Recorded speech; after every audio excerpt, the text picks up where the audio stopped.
발표 시작하기에 앞서 저희는 이제 3.1회 법인의 이제 박용중 멘토님이 지도해 주신 슬기로운 기상생활팀입니다. 저는 이제 조장이자 발표를 맡게 된 최승일이라고 합니다. 팀원 임승재라고 합니다. 팀원 호영훈입니다.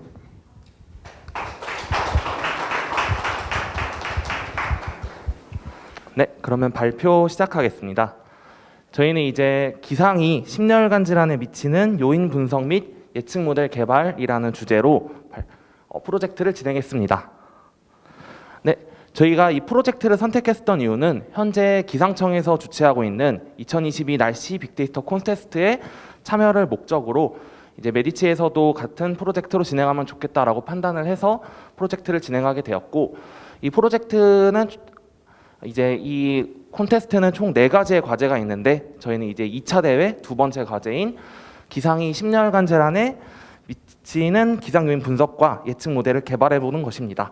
현재 이 대회에서 저희에게 제공해 주고 있는 데이터는 오른쪽 간략한 표에서 확인하실 수가 있는데, 저희가 일자별, 지역별, 성별에 대한 심혈관 질환 환자 수를 저희가 제공받아서 이에 해당되는 기관들에 대해서 기상 요인을 수집한 다음에 심혈관 질환을 예측하는 모델을 만드는 것입니다.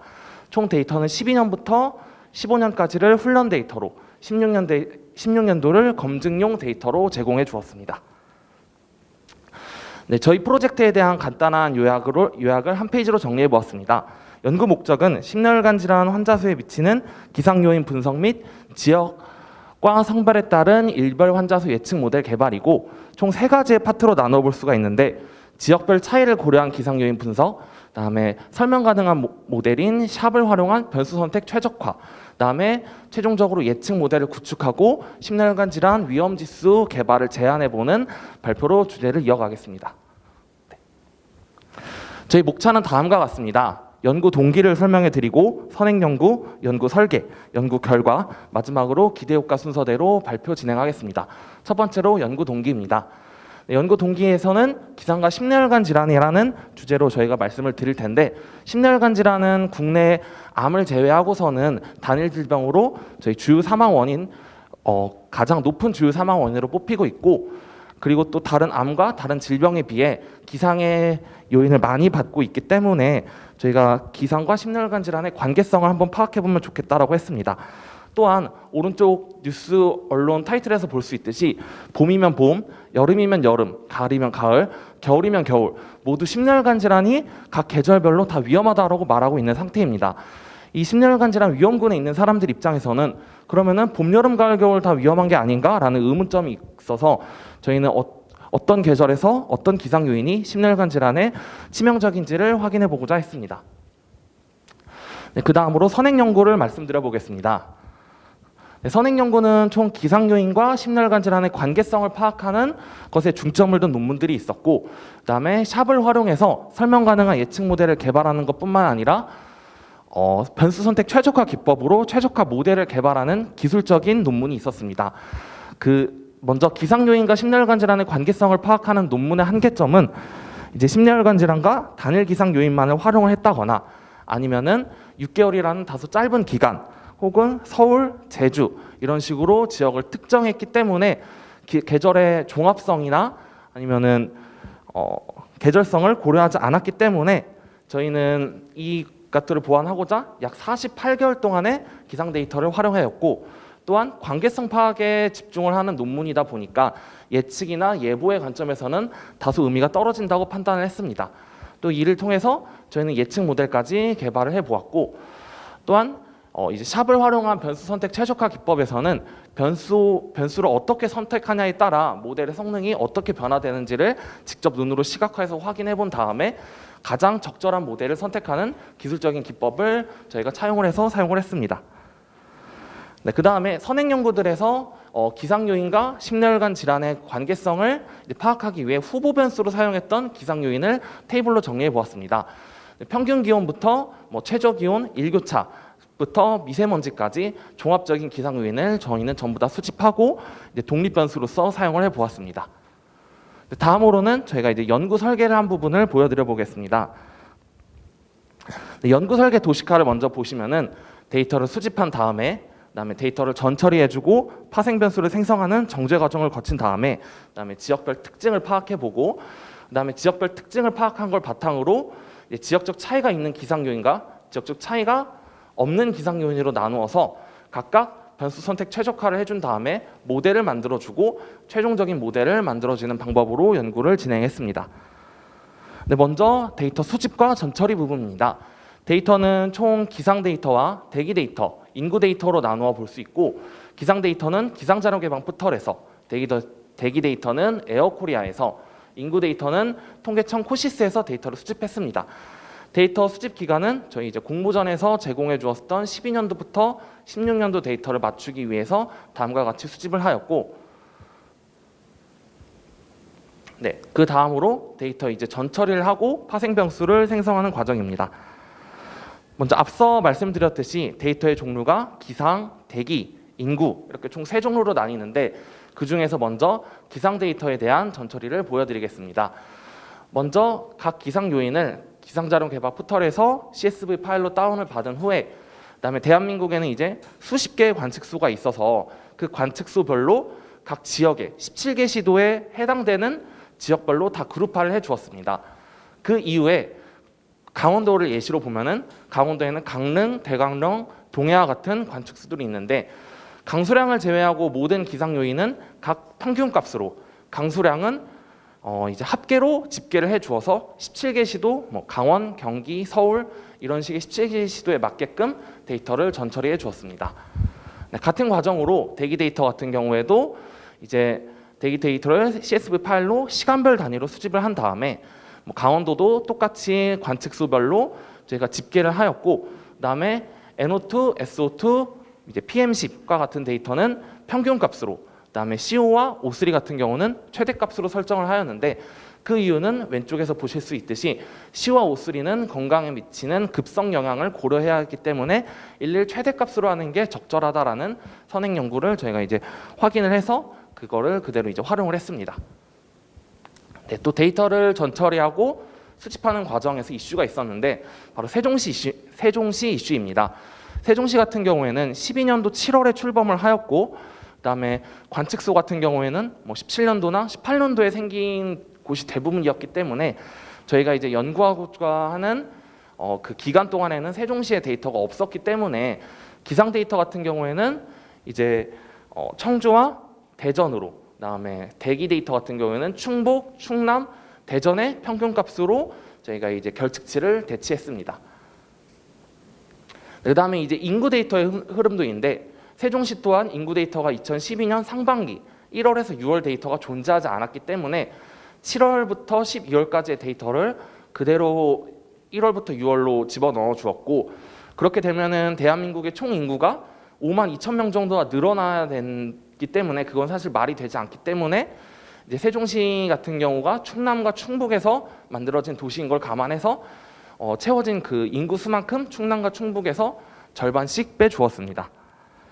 네, 그 다음으로 이제 예측 성능에 올리고 저희가 이제 기상 요인을 좀 더 심도 있게 파악을 해보자 파생 변수를 만들어 보았는데 일교차 같은 경우에는 이제 다들 아시다시피 최고 기온에서 최저 기온을 빼서 만들어 주었고 그다음에 이제 N일 전 며칠 전 대기 변수를 저희가 생성을 해 주었는데 그러한 이유는 이제 특정한 날의 대기 오염의 농도가 인체의 변화에 영향을 미치기까지는 하루에서 이틀 정도의 시간이 걸린다라는 이제 선행 연구가 있었고 이 말은 이제 미세먼지 같은 거를 저희가 호흡으로 흡입하게 되면은 뭔가 혈관에 영향을 미치기까지 하루에서 이틀 정도가 걸릴 수 있다라는 그것을 의미했기 때문에 저희는 이제 이쪽 표에서 보시면 알 수 있듯이 예를 들어 SO2 같은 경우에는 이렇게 3월 1일자의 데이터를 3월 2일에 1일 전으로 3월 2일에 2일 전으로 각각 시프트를 시켜 주었고 또한 이 3일 동안의 데미지를 누적하는 거를 저희에게 표현을 해보자 PCA 분석을 진행을 했습니다. 단순히 이 세 개 값의 평균을 넣어도 되고 뭐 중앙값으로 넣어도 되고 기술적인 통계를 사용해도 되지만 그것보다는 PCA를 사용함으로써 이 세 가지 값을 전부 다 대표 값으로 차원을 압축하는 기법을 사용해 보았습니다. 네. 그리고 지역별로 이제 특징을 파악해 보겠습니다.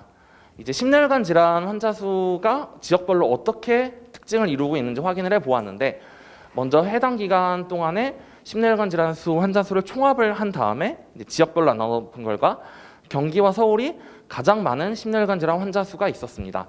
하지만 이거는 서울과 경기가 단순히 인구가 많아서 그런 것이 아닐까라고 저희가 의문을 생겼고, 총 인구별로 각각 나눠준 결과 경남과 경북과 전남이 가장 높은 비율의 심혈관 환자 비율을 보였습니다.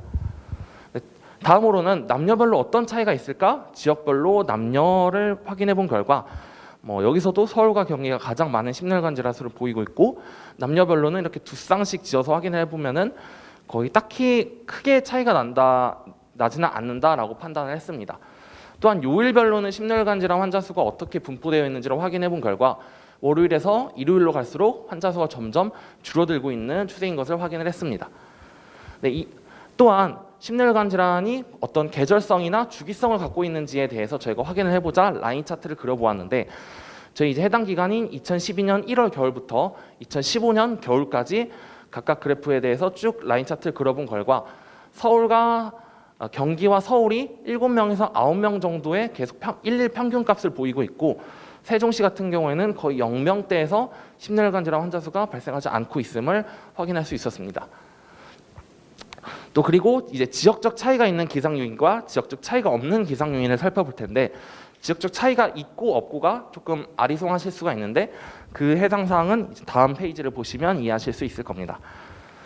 먼저 지역적 차이가 존재하지 않았던 기상 요인들은 평균 기온, 최저 기온, 해면 기압, 평균 이슬점 온도 같은 경우가 있는데, 이런 기상 요인들은 모두 다 계절성이나 추세성을 보이고 있지만 그래프 17개 시도 라인이 전부 다 거의 겹쳐져서 그려지고 있음을 확인할 수가 있습니다. 이는 이제 이 검은 선과 흰 선처럼 거의 그래프가 균일한 범위에서 그래프가 그려지고 있고, 반면에 지역적 차이가 존재하는 기상 요인들에 있어서는 그래프가 어떤 주기성이나 계절성을 그리고는 있지만 17개 시도가 모두 다른 범위에서 그려지고 있음을 알 수가 있습니다.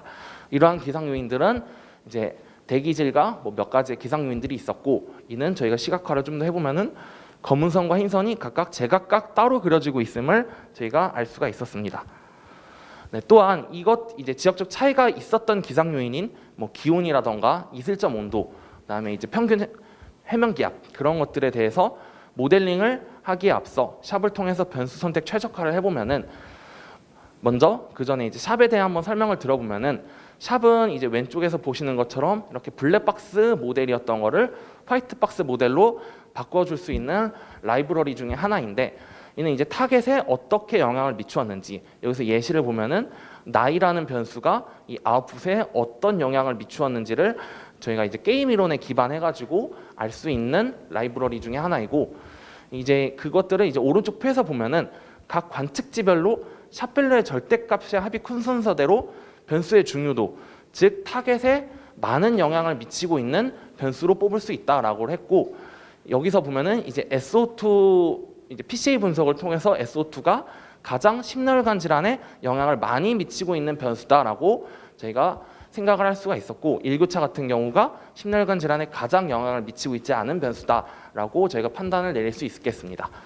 이러한 점을 활용해서 지역적 차이가 없는 변수들에 대해서 지역적 차이가 없기 때문에 전국 모델을 만들어 보면은 이제 라이트 GBM과 XGBoost 모델 모두 다 평균 이슬점 온도가 심혈관 질환에 가장 많은 영향을 미치고 있다라고 했고, 그다음에 XGBoost 같은 경우가 모든 변수를 활용을 했었을 때 각 RMSE, 저희가 평가 지표는 리피티드 K폴드 15로 설정했을 때 RMSE의 평균인데, RMSE는 낮을수록 이제 성능이 좋은 모델이기 때문에 이 전국 모델 같은 경우에는 XGBoost 모델이면서 모든 변수를 사용하는 게 가장 최적화된 모델이다라는 것을 저희가 확인할 수 있었습니다.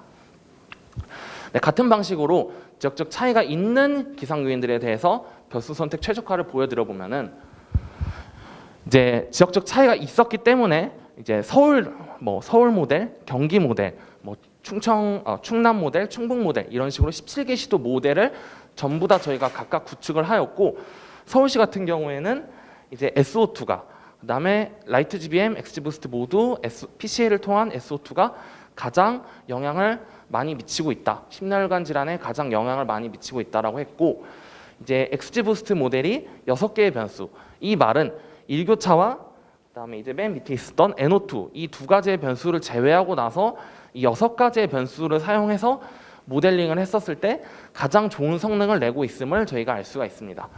같은 맥락으로 이제 부산시 모델 같은 경우를 보면은 부산시 모델 같은 경우에는 이제 라이트 GBM 그다음에 XG 부스트 모드 O3가 가장 심혈관 질환에 많은 영향을 미치고 있는 변수로서 확인을 할 수 있었고 XG 부스트 모델이 7개의 변수일 때, 즉 1교차를 제외하고 나서는 1교차를 제외하고 만든 모델이 가장 성능이 좋은 모델임을 알 수가 있었습니다. 또 다음으로 제주 모델도 한번 살펴보면은 제주 모델은 이제 6개의 변수 XG 부스트 모델일 때 가장 좋은 성능을 볼 수가 있었고 저희가 이렇게 17개 시도를 다 살펴보진 못했지만 이 세 가지로 미루어 보아 이제 SO2라던가 아니면은 O3와 같은 변수들이 심혈관 질환에 공통적으로 많은 요인을 미치고 있었다는 것을 확인할 수가 있었고 1교차가 심혈관 질환에는 좀 영향을 덜 미치고 있었구나라고 알 수가 있었습니다. 또한 이를 통해 가지고 이제 모델을 구축하는 과정을 보여드려 보면은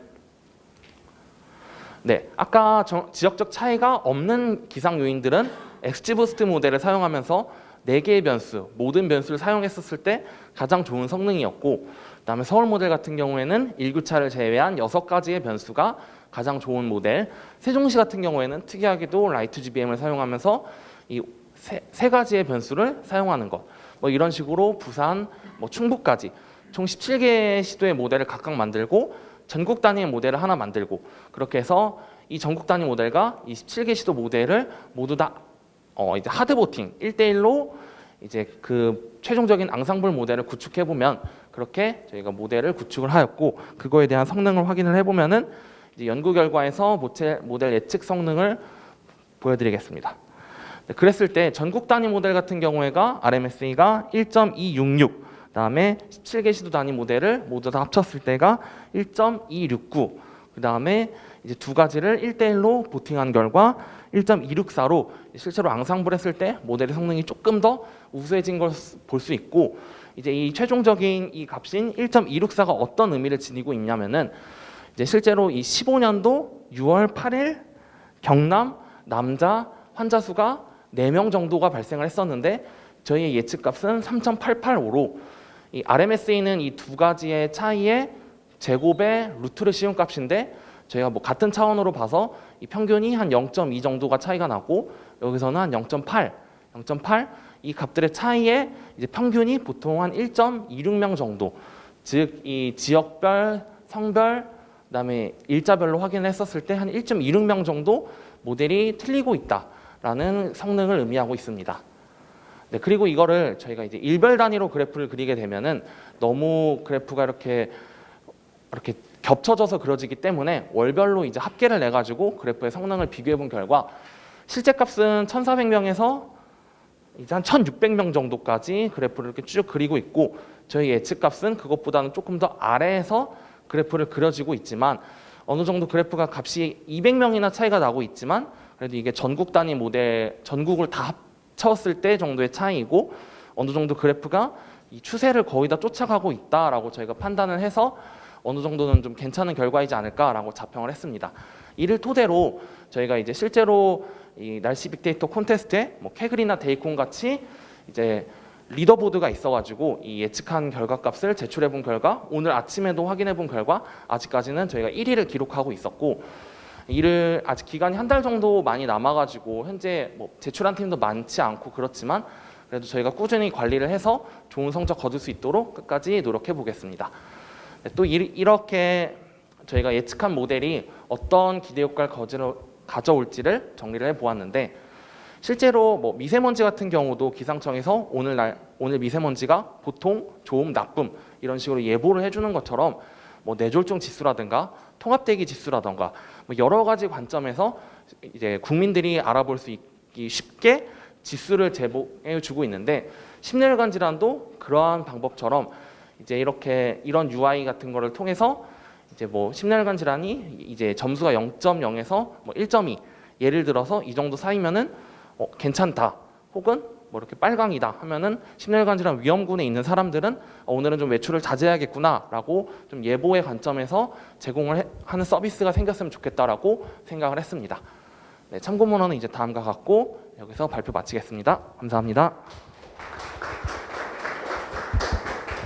네, 발표 준비해 주시느라 고생 많으셨습니다. 네, 지금부터 허진경 교수님부터 이제 간략한 피드백과 이제 질문 부탁드리겠습니다. 네, 일단 그 조는 가장 마지막에 얘기한 대로 오늘 아침까지는 1위니까 그 결론만 보면은 굉장히 일단 결과는 좋아 보여요. 이 조는 그 과정이나 절차 그리고 방법, 선행 연구 자료의 조사 그리고 데이터 수집 이런 것들이 전체적인 흐름이 아주 잘 만들어져 있어요. 그 데이터 분석은 일단 제대로 배운 것 같아서 굉장히 잘 가르쳐 주신 강사님이 계시지 않나. 또 멘토분도 지도를 아주 잘하신 것 같아요. 몇 개만 물어볼게요. 몇 개만. 네. 그 18페이지에 보면은 네. 제가 길게 할 수 없으니까 네. 18페이지에 보시면은 그 결칙치 처리를 했었는데 그 결칙치 처리를 했었던 근거는 어떻게 되는지, 그러니까 예를 들면은 슬라이드 18페이지에 보면은 그 충남 충북의 인구수를 네. 그 저기 세종시 인구수로 대체했다고 네. 했어요. 네. 그럼 사실 세종시에 있는 사람당 수가 충남 충북에 있는 사람이 가는 게 아니고 서울 사람이 가는 걸 알고 있는데 네. 그러니까 이게 결측치를 어떤 값으로 바꿨다고 하면은 왜 그 값으로 바꿨는지, 아니면은 보통은 그런 근거가 없더라도 경험적 수치에서 할 경우가 있거든요. 그러면 몇 가지를 해봤는데 네. 이게 가장 좋았어요라고 이렇게 얘기를 해주는 게 좋을 것 같아요. 네. 감사합니다. 그리고 중간에 그 데이터 EDA 할 때 단순히 수만 얘기하는 게 아니고 비율까지 얘기한 거는 정말 잘한 것 같아요. 네. 분석하는 사람이 많이 빼뜨릴 수 있는 건데 네. 그건 잘 했고요. 그리고 하나만 더 이제 제안을 하자 보면은 앞에서는 모델을 부스팅 모델만 썼어요. 엑스지스트하고 그 라이트 GBM을 썼는데 그런 이유가 있어요. 그 배경 모델인 랜덤 프레스트 같은 게 있을 텐데 일단은 이 두 가지 모델이 저희가 밑단에서 돌려봤었을 때는 가장 성능이 우수하게 나왔었고, 뭐 이 외에도 뭐 단일 모델, 뭐 서포트 벡터, 그냥 단순 선형외기 다 돌려봤는데 가장 이 부스팅 모델이 좋았고, 실제로 그 다음에 이제 샵에서 그 지원하는 라이브러리가 부스팅 모델 계열이나 아니면 단순 디시전 트리 같은 경우만 제공을 해서 일관성을 위해서 저희가 성능도 가장 좋았고 샵에서 지원도 해줘서 이 부스팅 모델 두 개를 선택을 했었습니다. 그러면 했으면은 그 했었던 거를 슬라이드에 나중에 네. 넣어주면은 네. 포트폴리오로 훨씬 좋을 것 같아요. 왜냐하면 저게 없으면 안 한 게 되거든. 네. 이렇게 추가로 열심히 했는데 네. 결과가 안 좋다고 저기 없애버리면 그동안 한 공이 사라지잖아요. 그래서 했으면은 넣어주시는 게 좋지 않을까 생각해요. 그리고 마지막 41페이지에 보면은 지금 페이지가 여기서 넘어가는데 넘어가지가 않아가지고 네, 거기 보면은 이게 그 실제가가 예측값이 네. 추세가 비슷하다고 주관적인 견해를 얘기했어요. 그 나중에 데이터 분석은 시스템으로 만들 수도 있고 리포팅으로 낼 수도 있는데 네. 주관적인 것보다는 저렇게 이제 두 개의 차이가 있다면은 네. 그 차이가 있다 없다에 대해서 통계적 유의성을 검증하고 그 네. 수치를 기반으로 나타내는 것이 제일 좋습니다. 그건 나중에 추가해서 넣으면은 네. 정말 좋은 결과물이 될 것 같아요. 고생했습니다. 감사합니다. 이태영 수석님 이어서 말씀 네, 부탁드리겠습니다. 뭐 X인자가 기상이라고 보고 Y인자가 이제 심내혈관 질환자라고 보면은 거기에 따른 알파 값인 즉 그 어떤 팩터에 대해서 어떻게 찾아가는지에 대해서 연구 논문이라든지 이런 리서치한 거에는 되게 의미가 깊고 의미가 있었고요.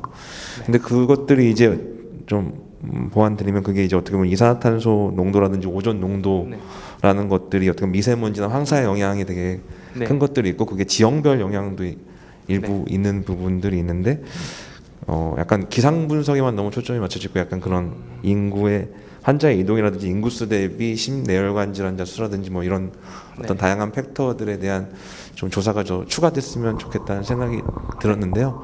네. 뭐 그거는 뭐 어쩔 수 없는 게 이제 일정 자체도 너무 빠듯하시고 그리고 이게 또 공모전에 제공된 데이터셋과 그리고 기존의 기상 데이터셋의 어떤 그런 제약적인 한계들도 있기 때문에 잘 하신 거라고 저는 생각하고 있습니다. 예, 수고하셨습니다. 네, 예. 감사합니다. 박변선 매니저님 말씀 부탁드리겠습니다. 일단 그 수고 많이 하셨고요. 그 보니까 그 신경을 많이 쓰고 이렇게 좀 정성을 들인 부분이 좀 느껴졌던 것 같아요. 발표를 들으면서도요. 근데 저도 마찬가지로 이제 선행 연구라고 하는 부분이 이제 처음 하시는 분들이 많이 좀 빼먹을 수도 있는데 네. 앞선 연구들을 통해서 시행착오를 줄이는 부분이라서 네. 그런 부분을 그 적극적으로 하신 부분들이 되게 좋았고 네. 또 변수들을 탐색을 하실 때 이걸 좀 디테일하게 그게 일단 맞든 안 맞든 간에 신경 쓰고 나름대로 어떻게 해야겠다라고 이제 의사결정하신 부분들이 보였어요. 그런 부분들이 되게 좋았다라고 생각이 들고 근데 이제 뭐 보다 보니까 예를 들어 뭐 강수량 같은 거 네. 이제 간축소들의 강수량의 합으로 네. 지금 표현을 하신 것 같은데 그게 이제 얼핏 생각하면 또 이제 그 지역의 간축소가 많은 지역은 또 많이 나오겠죠. 네, 맞습니다. 그렇게 하면 그래서 좀 맥스 같은 게 좀 오히려 좀 맞는 거 아니야라는 생각도 좀 들긴 했어요 보면서 네. 또 이렇게 뭐 일산화탄소, 뭐 오존 네. 이런 거는 또 최대값을 해서 급속 영향 요인으로 또 활용을 하신 거 네. 이런 것도 좀 좋게 느껴졌고요. 근데 이제 그 보면 뭐 이런 부분이 있는 것 같아요. 샵이라 그래서 이제 어떤 주요 변수를 뽑는 그 네. 기법을 많이 쓰셨죠. 이게 필드에서 보면 이제 어느 순간 이제 복잡한 모형들을 쓰기 시작한 시점이 있었던 것 같아요. 네. 그러다 보니까 이제 나중에 가니까 이게 왜 이렇게 나왔어? Y 왜 그런 거야?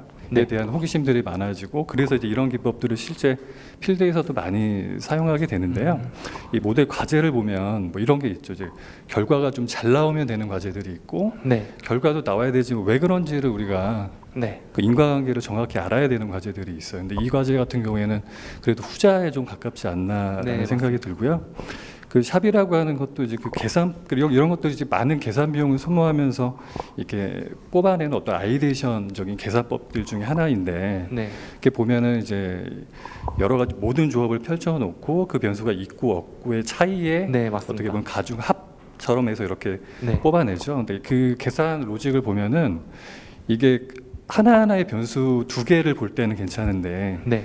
여러 변수가 하나의 영향을 줄 때 흔히 말해서 이거 뭐 이게 다중공정성 이렇게 표현을 통계적인 네. 언어로는 하죠. 네. 이렇게 됐을 때는 그거가 좀 알고리즘적으로는 네. 좀 거기까지는 좀 커버하지 못하는 것들이 있어요. 네. 근데 여기도 이제 앞에 변수를 보면은 예를 들어 이제 습도하고 강수량 네. 또 뭐 온도하고 일조 시간 뭐 이런 거는 네. 굉장히 좀 관련성이 높아 보이죠. 그래서 네, 앞에서 어떻게 보면 상관 분석 같은 거를 통해서 네. 그 굉장히 좀 그 성향이 비슷한 변수들은 대표적인 변수를 하나 뽑아서 뒤로 보내던가 네. 이런 식의 이제 과정을 좀 더 거치면 좋겠다라는 생각이 들고요. 네. 또 하나는 이제 주성분 분석 같은 거를 쓰실 때 지금에서는 이제 의미가 되게 심플해서 네. 보는 사람이 오해가 없어요. 네. 네. 이런 Y가 되게 중요한 프로젝트에서 네. 저렇게 이렇게 주성분 분석을 사용을 할 때 네. 거기에 너무 많은 변수를 넣으면 이게 사실은 그 주성분 분석의 원인은 딱 뽑아내지만 그 해석성이 굉장히 침해가 많이 되거든요. 네. 그래서 그런 부분도 좀 복잡한 과제를 할 때는